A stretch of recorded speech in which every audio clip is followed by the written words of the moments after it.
ఓం శ్రీ మాత్రే నమః. అందరికీ నమస్కారం. ఈరోజు మన ఛానల్లో ఈ 2025 సంవత్సరం దేవి నవరాత్రుల్లో 3వ రోజు అమ్మవారి అలంకరణ ఏమిటో, పూజ సమయాలు ఏమిటో, నైవేద్యం ఏమి సమర్పించారో, అలాగే ఈరోజు ఏ రంగు చీర, పువ్వులు, మంత్రం, అమ్మవారి కథ ఏమిటో, దానం, ఫలితం గురించిన వివరాల గురించి ఈరోజు మనం ఈ వీడియో ద్వారా పూర్తి వివరాలు తెలుసుకుందాం. ఎక్కడా స్కిప్ చేయకుండా పూర్తి వీడియో చూస్తారని ఆశిస్తున్నాను.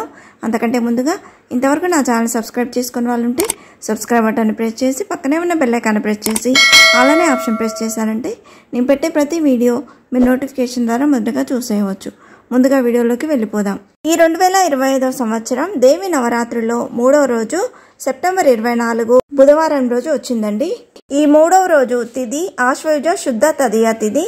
ఈ తదియ తిథి సెప్టెంబర్ 23 మంగళవారం రాత్రి 2:28 నుండి సెప్టెంబర్ 24 బుధవారం తెల్లవారుజామున 4:18 వరకు ఉందండి. ఈరోజు నక్షత్రం చిత్తా నక్షత్రం. ఈరోజు అమ్మవారు శ్రీ అన్నపూర్ణాదేవి అలంకారంలో భక్తులకు దర్శనమివ్వనున్నారు. అలాగే ఈ 3వ రోజు పూజా సమయాలు అనేవి తెల్లవారుజామున 4:16 నుండి 7:28 వరకు ఉందండి. ఇది వీలు కాని వారు మరలా ఉదయం 9:01 నుండి 11:34 వరకు పూజ అనేది ప్రారంభించుకోవచ్చు. అలాగే సాయంకాలం పూజా సమయాలు సాయంత్రం 4:18 నుండి 7:30 లోపుగా పూజ అనేది ప్రారంభించుకోవాలండి. ఈరోజు అమ్మవారికి సమర్పించాల్సిన నైవేద్యాలు దద్దోజనం, కట్టె పొంగలి. ఈరోజు అమ్మవారికి పసుపు రంగు కానీ గంధం రంగులో ఉండే చీరను కానీ ధరింపచేస్తారు. అలాగే ఈరోజు అమ్మవారిని మల్లెపూలతో కానీ పొగడ పూలతో కానీ పూజిస్తారు. ఈరోజు పఠించాల్సిన స్తోత్రాలు అన్నపూర్ణాష్టకం, అన్నపూర్ణ స్తోత్రం, అన్నపూర్ణ అష్టోత్తరాలను చదువుకోవాలండి. అలాగే ఈరోజు అమ్మవారి మూలమంత్రమైన హ్రీం శ్రీం క్లీం అన్నపూర్ణాయై నమః అనే మూలమంత్రాన్ని వీలైనన్ని ఎక్కువసార్లు పఠిస్తే మంచిదండి. ఈరోజు నిషిద్ధ ఆహారం తరిగినవి తినకూడదు. ఈరోజు చేయవలసిన దానం అన్నదానం. ఫలితంగా ధనధాన్యాలు వృద్ధి చెందుతాయి. దేనికి లోటు లేకుండా ఉంటుంది. అన్నం పరబ్రహ్మ స్వరూపం, సాక్షాత్తు అన్నపూర్ణాదేవి కటాక్షం. ఆ పరమాత్మే ఆది భిక్షువుగా భిక్షను స్వీకరించినట్లుగా అనేక పురాణ గాథల ద్వారా తెలుస్తుంది. పురాణ కథనం ప్రకారం ఓసారి పరమశివుడు ప్రపంచంలో అన్నంతో సహా అన్నీ మాయే అని అంటాడు.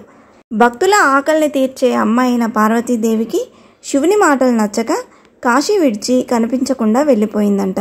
దాంతో ఆహారం దొరక్క ప్రజలు అలమటించడం ప్రారంభమవుతుంది. ప్రజల కష్టాలను చూడలేని అమ్మవారు తిరిగి వచ్చి అందరి ఆకలిని తీరుస్తుంది. చివరికి ఆహారం యొక్క ప్రాముఖ్యతను గుర్తించిన శివుడు తన మాటలను వెనక్కి తీసుకొని భిక్షపాత్రను పట్టుకొని పార్వతీదేవి వద్దకు వెళ్ళి ఆహారాన్ని అడిగినట్లు చెప్తారు. అప్పటి నుండి పార్వతీదేవి అన్నపూర్ణగా కాశీలో నేటికి భక్తుల ఆకలిని తీరుస్తూనే ఉందని నమ్ముతారు. ఈ అమ్మవారిని పూజిస్తే అన్నానికి లోటు ఉండదట. అలాగే తెలివి, వాక్చాతుర్యం, సమృద్ధి, సంపద వంటివి వస్తాయని విశ్వాసం. ఆ అన్నపూర్ణాదేవి కరుణా కటాక్షాలు మనందరిపై ప్రసరించాలని కోరుకుంటూ ఇంతే ఫ్రెండ్స్. ఈ వీడియో మీకు నచ్చిందని ఆశిస్తున్నాను. ఇలాంటి ఇంట్రెస్టింగ్ వీడియోస్ కోసం please subscribe my channel and press the bell icon. అలాగే లైక్ చేయండి, షేర్ చేయండి. మీకు ఏమైనా సందేహం ఉంటే నా కమెంట్ బాక్స్లో పోస్ట్ చేయండి. మరొక మంచి వీడియోతో మేము ముందుకు వస్తాను. అంతవరకు సెలవు. సర్వే జన సుఖినో భవంతు. స్వస్తి.